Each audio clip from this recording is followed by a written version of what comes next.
Bonjour mesdames et messieurs, and welcome to this special video. In this video I would like to present to you a friend of mine called Mike Browne.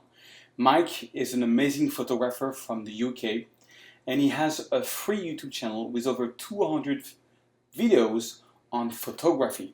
It's mainly on photography and photography tips, and I thought you might like that. I do a lot of post-processing stuff, and he does a lot of photography stuff. Now, he's going to present himself and give you a great tutorial that should get you to want to subscribe to his channel. So here is my friend Mike Browne from the UK. Hello everybody, my name is Mike Browne, and I'd just like to say thank you very much indeed to Serge Ramilly for inviting me onto his YouTube channel to introduce myself. I first got into photography when I was about 6 years old, and I turned professional in 1993 when I was a lot older. Since then I've been shooting social, commercial, editorial and illustrative commissions for all kinds of clients all over the place. About 5 years ago, someone phoned up and booked a day of my time so I could teach them about photography. And that's when I learned that I've got a real passion for teaching. I love it when the light goes on for you guys and you grasp a new concept and you kind of can go off and do it for yourself. And I know that I'm responsible for that. It is so rewarding when that happens. So the best way to introduce myself is to give you a little video tutorial. So we put one together specially for you. I hope you like it. There is a common misconception that all you have to do is go out and spend a pile of money on one of these things, point it at something, and you're going to get awesome pictures. It's not quite true. Photography works the other way around. Pictures begin in your head. So you see something that interests you, then the next thing to do is to think about how you would like to portray it or how you would like to make it look, and then bring that thought creatively out through your arms and into your camera. And by asking yourself specific questions, you can then find the settings you need to put on your camera to take the picture that you want. I'm going to show you.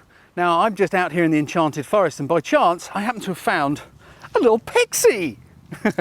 Now obviously that was staged, but this is Abby. She's really an actress, but she's worked with us a few times and she's brilliant. Thanks for coming along again, Abby.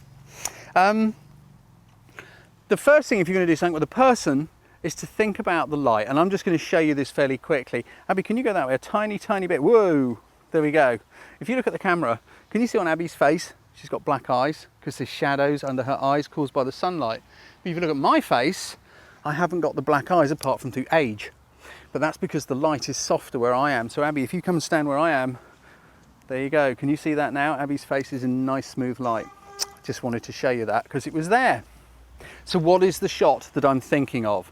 I'm thinking little pixie person with amazing lilac boots going on down there, which I think are really cool. In a woodland. What are woodlands full of? Huge, great big tree trunks. Look at these bad boys here. I mean, we've got these everywhere, haven't we? So how about Abby, fairly small in the picture, surrounded by great big towering tree trunks. Next, do I want Abby to be the focus of the picture? You bet I do. So I want a shallow depth of field, okay? So that is going to tell me I'm going to need to use a long focal length lens. I want to compress the perspective. I don't want to see the whole of the woods. I just want to look at Abby and know she's in a wood. I want Abby sort of sharp. I want the trees behind soft, and I want the trees in front soft. Long lens is the best for that sort of thing. So that's the first thing. I know I want a long lens. Now I need to explore the composition. So Abby, if you keep your eye on that shadow running along the ground, just so you stay in some nice light for me, I'll give you a shout, and then just be as extroverted and mad as you like, okay? When we're ready to go. Thanks. Okay.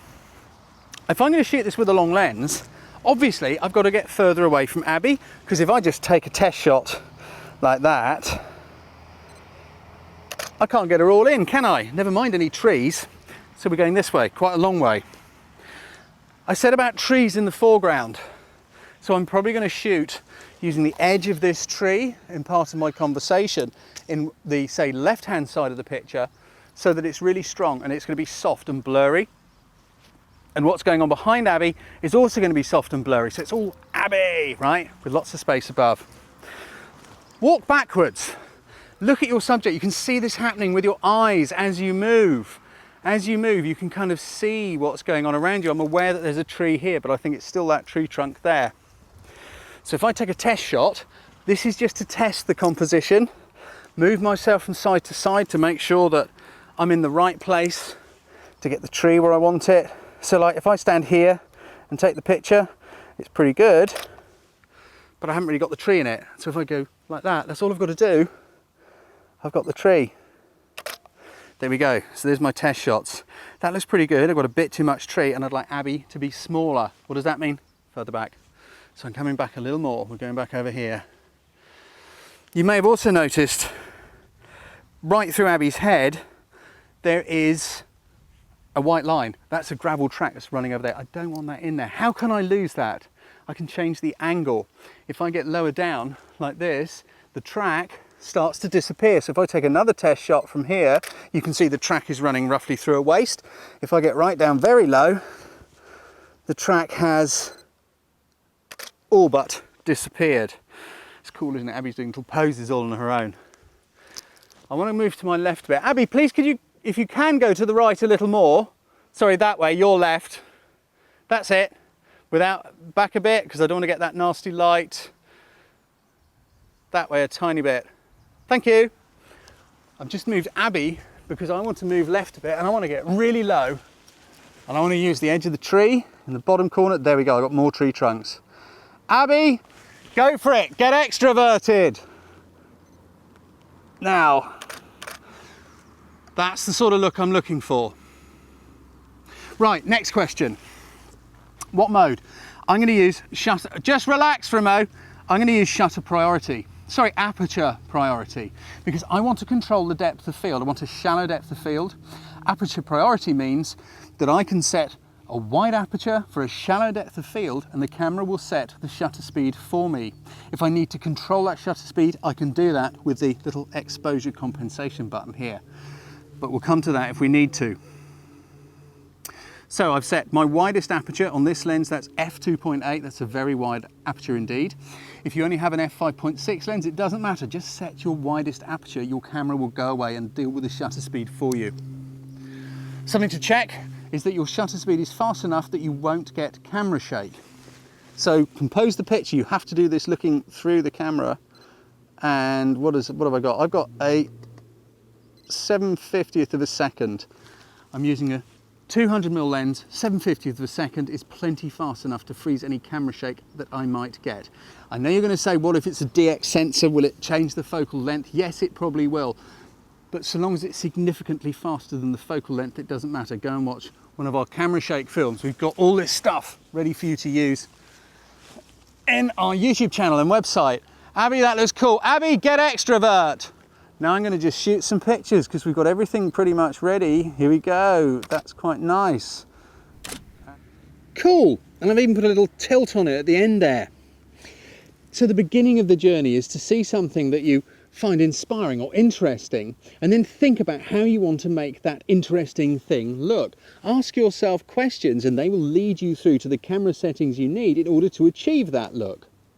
I've got over 200 videos on my YouTube channel and website which will take you through all the good stuff like composition, light, focal lengths and how to use them, autofocus modes, where to focus in your pictures. There's even an introduction to using Photoshop so you can start post-processing your own images. So please subscribe to my channel by clicking the button. By doing so, you'll be notified each week when we upload a new video, which is usually towards the end of the week. Meanwhile, it's a lovely day and I think on behalf of Lorna the camerawoman, Abby the model and I, it's time we went and raised a glass. Cheers, Serge! Cheers, mate, and thank you for being on my channel. So I do hope you check out Mike Browne videos. All you have to do is click here to subscribe to his channel and get free weekly videos. Mike is an amazing guy and I really encourage you to check him out. Thank you very much and see you for another video.